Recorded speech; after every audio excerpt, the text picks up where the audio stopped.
ತಪಸ್ವಾಧ್ಯಾಯ ಶುಶ್ರೂಷಾ ಕೃಷ್ಣಪೂಜಾರತಂ ಮುನಿಂ ವಿಶ್ವೇಶಮಿಷ್ಟದಂ ವಂದೇ ಪರಿವ್ರಾಟ್ಚಕ್ರವರ್ತಿನಂ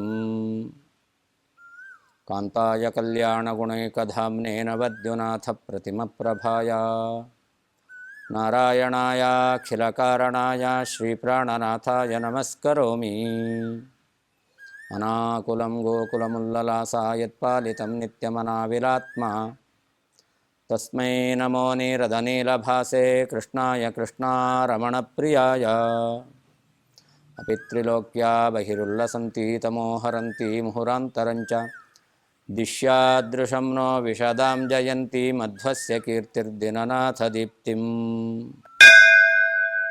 ವಾಸುದೇವಾಚಾರ್ಯರು ಗುರುಕುಲದಲ್ಲಿ ಅಧ್ಯಯನವನ್ನು ಮುಗಿಸಿ ತಮ್ಮ 11ನೇ ವಯಸ್ಸಿನಲ್ಲಿ ಒಂದು ಉದಾತ್ತವಾದಂತಹ ಆಲೋಚನೆಯನ್ನು ಮಾಡುತ್ತಾ ಇದ್ದಾರೆ. ಇಡೀ ಜಗತ್ತಿನಲ್ಲಿ ಜೀವಬ್ರಹ್ಮ ಒಂದೇ ಎಂಬುವಂತಹ ಸಿದ್ಧಾಂತ, ಭಗವಂತನು ನಿರ್ಗುಣ ನಿರಾಕಾರ ಎಂಬತಕ್ಕಂತಹ ಈ ಸಿದ್ಧಾಂತವನ್ನು ಪ್ರಚಾರವಾಗಿದ್ದನ್ನು ತಿಳಿದು ಇದು ಭಗವಂತನ ನಿಂದನೆ, ಇದು ಭಗವಂತನಿಗೆ ಮಾಡತಕ್ಕಂತಹ ಅಪಚಾರ, ಇಂತಹ ಸಿದ್ಧಾಂತವನ್ನು ನಿರಾಕರಣೆ ಮಾಡುವಂತಹ ತತ್ವವಾದವನ್ನು ಪುನಃ ಜಗತ್ತಿನಲ್ಲಿ ಪ್ರಚಾರಕ್ಕೆ ತರಬೇಕು. ಇದಕ್ಕೆ ಭಗವಂತನ ನಿಂದನೆಯನ್ನು ಮಾಡತಕ್ಕಂಥವರನ್ನು ಶಕ್ತಿ ಇದ್ದವರು ಸಹಿಸಿಕೊಳ್ಳಬಾರದು. ವಾಯುದೇವರು ಸರ್ವಸಮರ್ಥರು, ಎಲ್ಲರನ್ನೂ ನಿಗ್ರಹ ಮಾಡ್ತಕ್ಕಂಥ ಸಾಮರ್ಥ್ಯ ವಾಯುದೇವರಿಗಿದೆ. ಅಂತಹ ವಾಯುದೇವರು ಈ ತತ್ವ ಜಗತ್ತಿನಲ್ಲಿ ವೇದ ಶಾಸ್ತ್ರಗಳಿಗೆ ವಿರುದ್ಧವಾಗಿರ್ತಕ್ಕಂತಹ ಈ ಸಿದ್ಧಾಂತ ಪ್ರಚಾರದಲ್ಲಿದೆ, ಇದನ್ನು ಖಂಡನೆ ಮಾಡುವಂಥ ಸಾಮರ್ಥ್ಯ ವಾಯುದೇವರಿಗಿದೆ. ಅವರು ಖಂಡನೆ ಮಾಡದೇ ಇದ್ದರೆ ಇದು ದೊಡ್ಡ ಅಪಚಾರವಾಗುತ್ತೆ.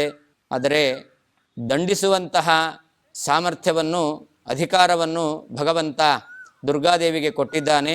ಆದ್ದರಿಂದ ನಾನು ಈಗ ಅವರನ್ನು ನೇರವಾಗಿ ದಂಡನೆ ಮಾಡೋದಿಲ್ಲ, ಶಾಸ್ತ್ರವನ್ನು ನಿರಾಕರಣೆ ಮಾಡುವಂತಹ ಪ್ರವೃತ್ತಿಯನ್ನು ಮಾಡುತ್ತೇನೆ. ಅದಕ್ಕೋಸ್ಕರ ನಾನು ಎಲ್ಲವನ್ನೂ ತ್ಯಾಗ ಮಾಡಿ ಸನ್ಯಾಸಾಶ್ರಮವನ್ನು ಸ್ವೀಕಾರ ಮಾಡ್ತೇನೆ ಅಂತ ದೊಡ್ಡ ಒಂದು ಸಂಕಲ್ಪವನ್ನು ವಾಯುದೇವರು ಮಾಡಿದ್ದಾರೆ.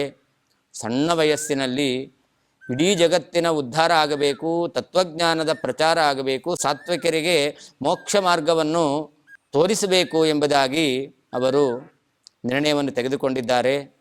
ಹೀಗೆ ಸನ್ಯಾಸವನ್ನು ಸ್ವೀಕಾರ ಮಾಡಿ ತತ್ವವನ್ನು ಜಗತ್ತಿನಲ್ಲಿ ಪ್ರಚಾರ ಮಾಡಬೇಕು, ತತ್ವವಾದವನ್ನು ಎಲ್ಲ ಕಡೆಯಲ್ಲೂ ಕೂಡ ತಾವು ಪ್ರಚಾರಕ್ಕೆ ತರಬೇಕು, ಆ ನಿರ್ಗುಣ ನಿರಾಕಾರವಾದವನ್ನು ನಿರಾಕರಣೆ ಮಾಡಬೇಕು ಎಂಬುದಾಗಿ ಸಂಕಲ್ಪ ಮಾಡಿ ವಿಚಿಂತಯನ್ನಿತ್ಥಮನಂತ ಚಿಂತಕಃ ಸಮಸ್ತ ಸನ್ಯಾಸ ನಿಬದ್ಧ ನಿಶ್ಚಯ ಅಸಾವನುಜ್ಞಾರ್ಥಮಥಾನುಮದ್ಧರಿಂ ಸಮಸ್ತ ಸನ್ಯಾಸಿನ ಸಂವ್ಯಾಪಿನಮಾತ್ಮದಾಯಗಂ.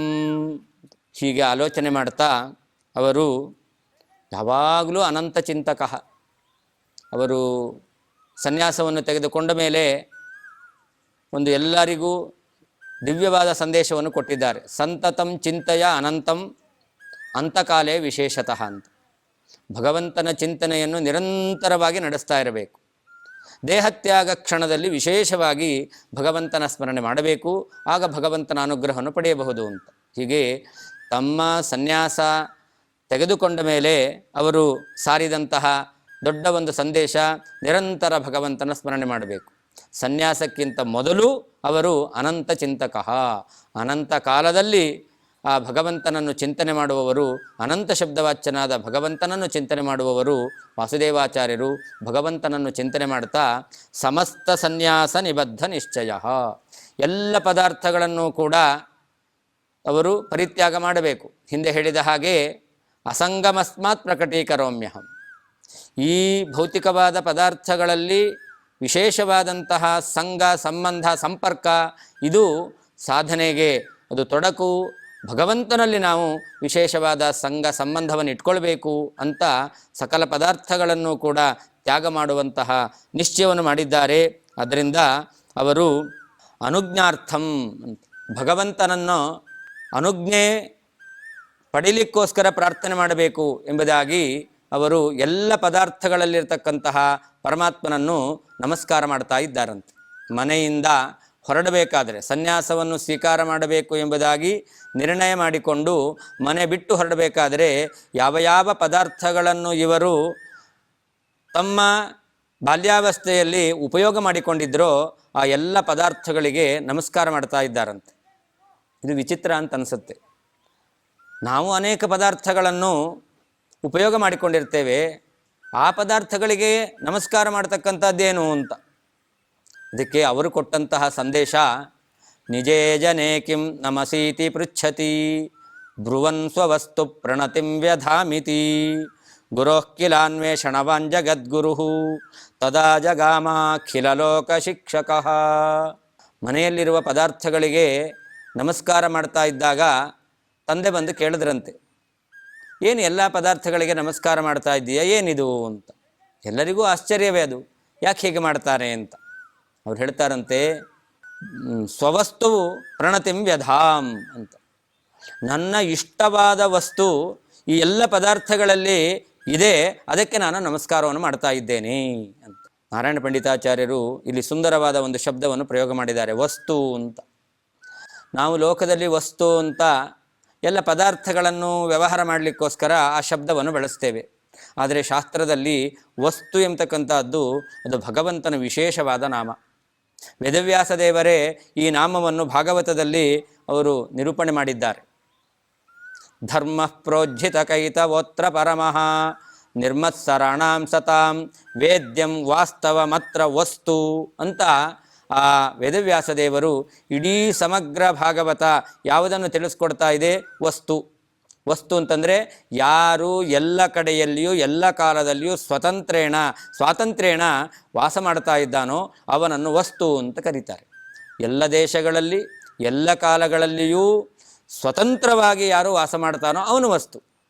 ನಾವಿವತ್ತು ನೋಡುವಂತಹ ಎಲ್ಲ ಪದಾರ್ಥಗಳಲ್ಲಿಯೂ ಕೂಡ ಒಳಗಡೆ ಭಗವಂತ ಇದ್ದಾನೆ. ತತ್ರ ತತ್ರ ಸ್ಥಿತೋ ವಿಷ್ಣು ತತ್ತಚ್ಛಕ್ತಿ ಪ್ರಬೋದಯನ್ ಅಂತ. ಯಾವ ಯಾವ ಪದಾರ್ಥಗಳಿಂದ ಏನೇನು ನಾವು ಪ್ರಯೋಜನವನ್ನು ಪಡಿತಾ ಇದ್ದೇವೋ ಆಯಾ ಪ್ರಯೋಜನ ಆಗುವ ಹಾಗೆ ಆ ಪರಮಾತ್ಮ ಅಲ್ಲಿ ಸನ್ನಿಹಿತನಾಗಿ ಆ ವ್ಯಾಪಾರವನ್ನು ಮಾಡ್ತಾ ಇದ್ದಾನೆ. ಹೀಗೆ ವಾಸುದೇವಾಚಾರ್ಯರಿಗೆ ಇದು ಚೆನ್ನಾಗಿ ತಿಳಿದಿದೆ. ಭಗವಂತ ಸಮಸ್ತ ಸಂವ್ಯಾಪಿ, ಎಲ್ಲ ಪದಾರ್ಥಗಳಲ್ಲಿ ವಿಶೇಷವಾಗಿ ಸನ್ನಿಹಿತನಾಗಿದ್ದಾನೆ ಅಂತ. ಅಂತಹ ಪರಮಾತ್ಮನನ್ನು ಅವರು ನಮಸ್ಕಾರ ಮಾಡ್ತಾ ಇದ್ದಾರಂತೆ. ಅದು ಹೇಳ್ತಾರೆ, ನನಗೆ ಇಷ್ಟನಾದ ಪರಮಾತ್ಮನನ್ನು ಅಲ್ಲಿ ಕಂಡು ನಾನು ನಮಸ್ಕಾರ ಮಾಡ್ತಾ ಇದ್ದೇನೆ ಅಂತ. ಭಾರತೀಯ ಪೂಜಾ ವಿಧಾನಗಳನ್ನು ನೋಡಿದಾಗ ವಿಶಿಷ್ಟವಾಗಿರ್ತಕ್ಕಂತಹ ಚಿಂತನೆ ಅದು ಎಲ್ಲರಿಗೂ ಅರ್ಥವಾಗುತ್ತೆ. ನಾವು ನೀರಿಗೆ ಪೂಜೆ ಮಾಡ್ತೇವೆ, ಬೆಂಕಿಗೆ ಪೂಜೆ ಮಾಡ್ತೇವೆ, ಹಾಗೆ ಭೂಮಿಗೆ ಪೂಜೆ ಮಾಡ್ತೇವೆ. ಹೊಲಗಳಲ್ಲಿ ಧಾನ್ಯವನ್ನು ಬೆಳೆಯುವವರು ಕೂಡ ಒಂದು ವಿಶಿಷ್ಟವಾದ ದಿನಗಳಲ್ಲಿ ಭೂಮಿ ಪೂಜೆ ಅಂತ ಮಾಡೋದುಂಟು. ಮನೆ ಕಟ್ಟಬೇಕಾದರೆ ಭೂಮಿ ಪೂಜೆ ಮಾಡೋದುಂಟು, ಅದು ಬೇರೆ. ಅದಲ್ಲದೇನೆ ಧಾನ್ಯವನ್ನು ಬೆಳೆಯುವಂತಹ ಭೂಮಿಗೆ ಅದು ನಮಗೆ ಧಾನ್ಯವನ್ನು ಕೊಡ್ತಾ ಇದೆ. ನಾವು ಇವತ್ತು ಬದುಕಿರೋದು ಈ ಕೃಷಿ ಮಾಡೋದರಿಂದ, ಈ ಭೂತಾಯಿ ಎಂಬುದಾಗಿ ಅವಳಿಗೊಂದು ಪೂಜೆ ಮಾಡ್ತಾರೆ. ಅಷ್ಟೇ ಅಲ್ಲ, ಭೂಮಿಯಲ್ಲಿ ಮಂಡಲವನ್ನು ಬರೆದು ಆ ಭೂಮಿಯಲ್ಲಿ ಅಂತರ್ಯಾಮಿಯಾದ ಪರಮಾತ್ಮನನ್ನು ಪೂಜೆ ಮಾಡ್ತಕ್ಕಂತಹ ಕ್ರಮ ಇವತ್ತು ಧಾರ್ಮಿಕ ಆಚರಣೆಯಲ್ಲಿ ಪ್ರಸಿದ್ಧವಾಗಿದೆ. ಚಕ್ರಾಬ್ಜ ಮಂಡಲ ಪೂಜೆ, ಸರ್ವತೋಭದ್ರ ಮಂಡಲ, ಅವುಗಳನ್ನು ಹಾಕಿ ಭೂಮಿಯಲ್ಲಿಯೇ ಭಗವಂತನ ಪೂಜೆಯನ್ನು ಮಾಡ್ತಕ್ಕಂಥದ್ದು. ಯಾಕೆ? ಭೂಮಿಯಲ್ಲಿ ಭಗವಂತ ಸನ್ನಿಹಿತನಾಗಿದ್ದಾನೆ ಅಂತ. ಹಾಗೆ ನೀರಿನಲ್ಲಿ ಗಂಗಾದಿ ತೀರ್ಥಗಳಿಗೆ ಹೋದಾಗ ಅಲ್ಲಿ ಆ ಗಂಗೆಯನ್ನು ಪೂಜೆ ಮಾಡ್ತಕ್ಕಂಥದ್ದು ಇವತ್ತು ನಾವು ನೋಡ್ತೇವೆ.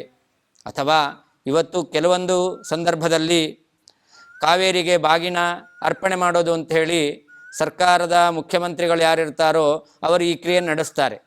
ಹಾಗಾದರೆ ಆ ನೀರು ಜಲಾಶಯ ತುಂಬಿದಾಗ ಅದು ನಮಗೆ ಬೇಕಾದಂತಹ ನೀರನ್ನು ಕೊಡ್ತಾ ಇದೆ ಎಂಬುದಾಗಿ ಅಭಿಮಾನಿಯಾದ ದೇವತೆಯನ್ನು, ಅವರಿಗೂ ನಿಯಾಮಕನಾದ ಪರಮಾತ್ಮನನ್ನು ಚಿಂತನೆ ಮಾಡಿ ಅರ್ಪಣೆ ಮಾಡ್ತಕ್ಕಂಥದ್ದು ಇವತ್ತು ನಾವು ಆಚರಣೆಯಲ್ಲಿ ಕಾಣ್ತೇವೆ. ಹೀಗೆ ನೀರಿನ ಪೂಜೆ ಎಂಬತಕ್ಕಂಥದ್ದು. ಹಾಗೆ ಅಗ್ನಿಯಲ್ಲಿ ಅಲ್ಲಿಯೂ ಪರಮಾತ್ಮನನ್ನು ಆವಾಹನೆ ಮಾಡಿ ಆಹುತಿಯನ್ನು ಕೊಡ್ತಕ್ಕಂಥದ್ದು, ಇದು ಅಗ್ನಿಯ ಪೂಜೆ. ಹೀಗೆ ನೀರು, ಅಗ್ನಿ, ಭೂಮಿ ಇವುಗಳೆಲ್ಲವನ್ನೂ ನಾವು ಉಪಯೋಗ ಮಾಡಿಕೊಳ್ತೇವೆ. ಭೂಮಿ ಇಲ್ಲ ಅಂತಾದರೆ ಬದುಕೋದು ಹೇಗೆ? ನಾವು ನೀರಿಲ್ಲ ಅಂದರೆ ಬದುಕೋದು ಹೇಗೆ? ನಮ್ಮ ಬದುಕಿನಲ್ಲಿ ಅವಿಭಾಜ್ಯ ಅಂಗವಾಗಿರ್ತಕ್ಕಂಥವಳು ಈ ಪದಾರ್ಥಗಳು. ಈ ಪದಾರ್ಥಗಳಲ್ಲಿರುವಂತಹ ಪರಮಾತ್ಮನನ್ನು ನಾವು ಕೃತಜ್ಞತೆಯಿಂದ ಕಾಣಬೇಕು ಎಂಬುದಾಗಿ ಆಚಾರ್ಯರು ಸಂದೇಶವನ್ನು ಕೊಟ್ಟಿದ್ದಾರೆ.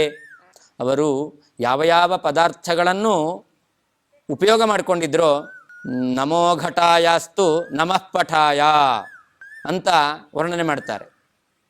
ಮನೆಯಲ್ಲಿರ್ತಕ್ಕಂತಹ ಪಾತ್ರೆಗಳು ಅವುಗಳಿಗೆ ನಮಸ್ಕಾರ ಮಾಡಿದ್ದಾರಂತೆ, ವಸ್ತ್ರಗಳು ಅವುಗಳಿಗೆ ನಮಸ್ಕಾರ ಮಾಡಿದ್ದಾರಂತೆ. ಆ ಮನೆಯಲ್ಲಿರ್ತಕ್ಕಂತಹ ಪಾತ್ರೆಗಳನ್ನು ಬಳಸಿಕೊಂಡಿದ್ದೇವೆ ಅಂತಂದರೆ ಪಾತ್ರೆಯ ಒಳಗಡೆ ಇರತಕ್ಕಂಥ ಪರಮಾತ್ಮನ ಅನುಗ್ರಹ ನಮಗಾಗಿದೆ. ಆದ್ದರಿಂದ ಆ ಪಾತ್ರೆಯಿಂದ ನಾವು ಪ್ರಯೋಜನವನ್ನು ಪಡೀಲಿಕ್ಕಾಯಿತು.